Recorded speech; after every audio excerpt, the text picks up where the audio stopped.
There's no engineers, there's no doctors, but there are on the streets. How many refugees has Poland taken? 0. And you're proud of that? If you are asking me, if you're So she says, okay, they don't want to work, so let's spread them around. Let's say that this is European responsibility and solidarity within the European Union, and we're going to say that we're going to solve this problem. She tried to push them to Poland, and we said, no. Not even one illegal will come to Poland, ever. Never. I said that not even one Muslim will come to Poland, and they called me Islamophobe. If you are asking me about Muslims illegal immigration, none, not even one will come to Poland. Not even one if it's illegal. We took over 2 million Ukrainians who are working, who are peaceful in Poland. We will not receive even one Muslim because this is what we promised. This is why our government was elected. But this is why Poland is so safe. This is the reason why we had not even one terrorist attack. Look at the streets in Poland, and we can be called populists, nationalists, racists, I don't care. One of the lowest Muslim population countries in Europe. Why is that? The immigration debate in Poland and Europe carries high risks, touching on issues of sovereignty, cultural identity, and economic stability. Poland's approach diverges significantly from many Western European nations, raising questions about EU unity and shared values. This video will examine Tarczyński's arguments, international criticism, and the potential future implications of Poland's stance on immigration. Islamophobia. It has nothing to do with Islamophobia. This is just a fact that from 2015, millions, not hundreds of thousands, millions coming to Europe were coming from Muslim countries. So that was a flat wave of Muslim illegal migrants. And we knew and we know that this is a hybrid war, organized by through.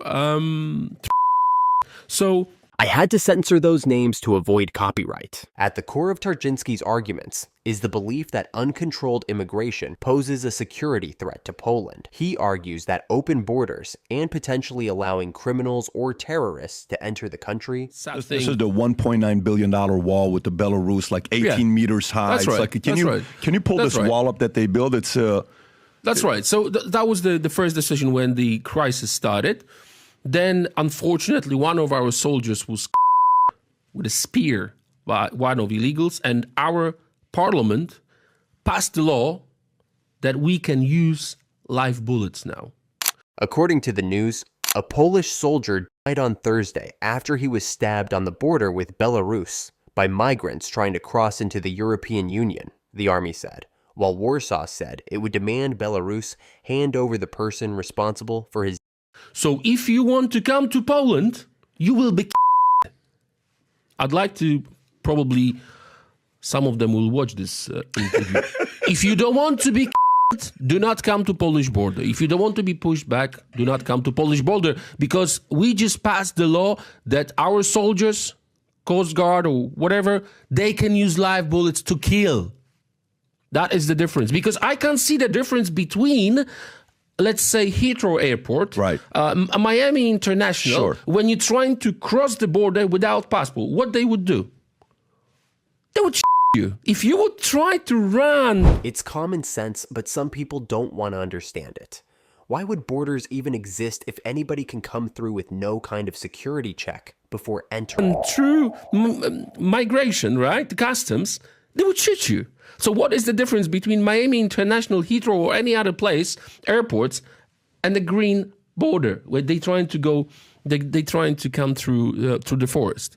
So now Polish forces services are allowed to use live bullets. And let's go back to Muslims. 0.1% Poland. Right. In this next part, we're talking about why Poland has a very small Muslims community in their country. And you've heard Putin talk about, Muslims, Khabib, the UFC champion, greatest, UFC fighter. I've had a great conversation with him.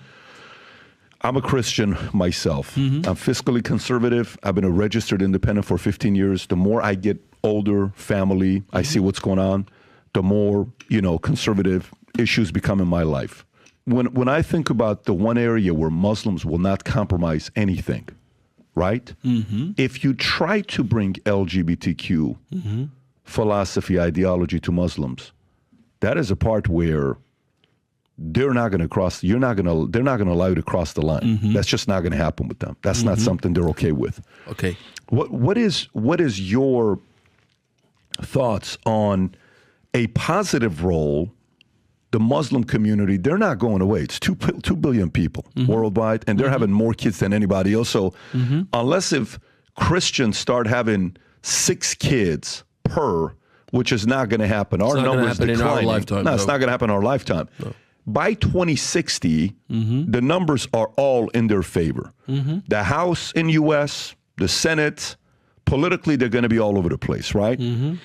What positive role do you think Muslims are going to play the next 10, 20, 30, 40 years against the woke ideology? They will not, because they are not a great example of resistance against woke ideology. I wouldn't say that the guy who is in jail